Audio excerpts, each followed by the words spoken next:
What's been the sort of plan and preparation this week with your first team squad? Yeah, so it was we had a 21s game on Tuesday. So we've working with smaller squads this week because quite a few of them needed some minutes of the lads that have been in and around it. So we've just been preparing for Wrexham coming Saturday. This was a fixture I think that everybody was looking to when the fixtures came out, especially the locality of it all. It's a real local derby, isn't it? Yeah, local derby. Not played Wrexham for a few years. There's a lot of noise going on in and around Wrexham with all the external stuff at the moment, but we're just concentrating on what we need to do and preparing how we would for any game, but looking forward to the challenge. There's no doubt about it. It's a meeting of two sides that are going well. They're both in the top 7. 41 goals as well scored between you. It really has all the ingredients of what looks like, on paper, a tasty fixture. Yeah, I would imagine there's going to be goals in the game. They're really good at home. We've picked up away from home lately. It's important we keep building on that, and hopefully we can get some points on the board again Saturday. You just mentioned it, of course, there's a lot of noise with the owners that have come in. They've got them after a long time out of the National League and back into the Football League. That heavy cash investment that they've had, is it adding extra pressure on it, and can it work in your favour? It all depends how their players act and deal with that. The money is the money, isn't it? Their players have just got to focus on what they need to do on the pitch, as our players need to focus on what they've got to do on the pitch. Don't think it brings any added pressure, certainly not from our side of things. We're just going there with a game plan on how we think we can win the game, and concentrate on what we need to do to get a foothold in the game, and hopefully we can make that happen and get a positive result. 10,000 all ticket, all sold out, all snapped up away from home with your away following. Has been excellent again this season. It's a fixture that you'll hope that your team can relish. Yeah, the atmosphere will be good again because we've obviously not played them for a long time, and it's a local derby game, if you like. So the fans will be out to enjoy the day, and hopefully we can put on a performance and a show that brings back some points and they enjoy the day even more.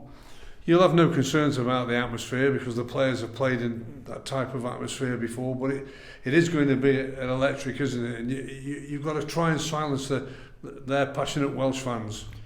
Yeah, and we've got to do that by keeping the football. They'll want to build momentum by putting balls into our box and making it difficult for us, but we've got to try and spend time with the football, get a foothold into the game, utilise our strengths to build our momentum and control, and the longer we have with the football, the more frustrated we hope that their players become, and hopefully we can then pick them off in certain areas. Well, you were winning your game last week. They had a torrid result, didn't they? Stockport blew them away 5-0.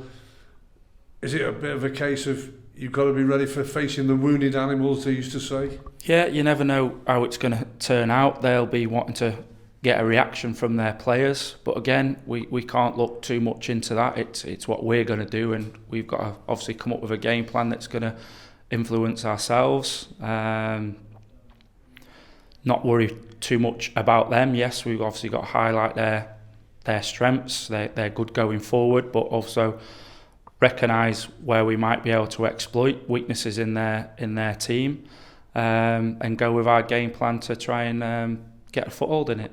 It's still very early days in the season, but you're just ticking along nicely.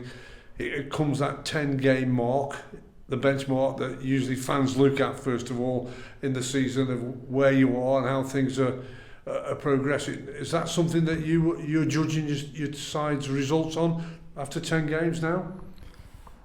It sometimes flattens out a little bit after the 10 game. You have an idea or a gauge of where you're at, but as everybody knows in football, it can turn around quickly. If you put another couple of wins back to back together, you're right back up there. If you get a couple of defeats, it becomes from a good start to an average start. So it's important just taking one game at a time, and just trying to build from each performance from the previous week.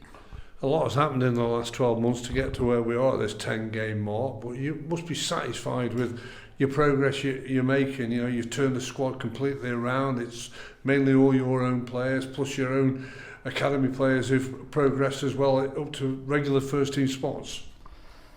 Yeah, I think the additional players that we've brought in have been good for the team.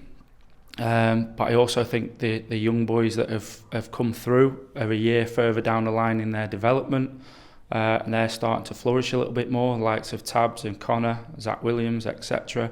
And then Charlie Finney's that are in and around it, Mattis's that are in and around it. And we've just got to make sure we're improving week by week, performance by performance. We're not going to get the right result every week, but as long as we can see positive signs and we're improving in certain areas that we've got to keep improving on, that's positive signs. As a big part of the management team, you must feel good as well that with what you've got options to choose from, that they can all play in different formations, different systems when you needed and when you're required to change it. Yeah, and it's been something that we've done on a regular occurrence this season so far in different games. We've played a certain system, it's not quite worked, we've tweaked it slightly and got results, whether that was from a back four or a back five. The principles within that remain the same, but it just means sometimes you build slightly different, or you're trying to create overload slightly differently. But we're fortunate we've got players that can adapt really well. They're listening to what we're trying to do on the training ground, so can adjust quickly in game, which is obviously alluded to being positive with some of the results we've gained over the recent weeks. Just on this, the final point on the Wrexham game itself, they've got quite a few connections with Crewe. One or two ex-players are there, but Arthur Conco's been waiting patiently. Are you expecting to face him up on Saturday afternoon? Yeah, whether Arthur plays, we're not sure. It'd be nice to see him. Hopefully he's doing all right. If he does play, hopefully he doesn't keep a clean sheet. But yeah, obviously James Jones is there. He come through our system. But again, we've just got to concentrate on what we need to do, not worry about them too much. And just rounding up the treatment room, can you bring us right up to date with the players that have just been missing out? Conor O'Riordan missed out last weekend. Connor Thomas missed out. Charlie Finney in the under-21s earlier this week, and Charlie Colquitt. Yeah, so Conor O'Riordan's back training, so Conor will be available for Saturday. Connor Thomas is still out, so unfortunately he's not going to be ready for this week. He's probably got another couple of weeks, Connor Thomas. He had a slight setback with his calf. Charlie Colquitt and Charlie Finney both played on Tuesday in the under-21s game, so both will be available for Saturday. So there was a little bit about Charlie Finney coming off. He was okay, was he, in the 21 game? Yeah, I just think it was more of a precaution than anything else. So Charlie's back out training today. And just a bit more on Charlie Colquitt then, because every time we bring him up, we seem to you're getting him closer and closer. But this is a real important stage of his career, isn't it? You get him right, get him fit and ready to first team action again. Yeah, we've got to be careful with Charlie, because obviously he got right the way through pre-season. Last game against Barnsley, picked up the injury, then had 8 weeks out, and it's important we don't rush him back in it. He's played 2 games, 2 21s games, 45 minutes in his first one. Minutes were slightly increased in the second one, and we just got to make sure he can get the minutes into his legs without him breaking down before we get him into the fold too quickly. Last thing that we want to do is try and rush him through, and then he has a setback again. It's important that he's right physically and mentally.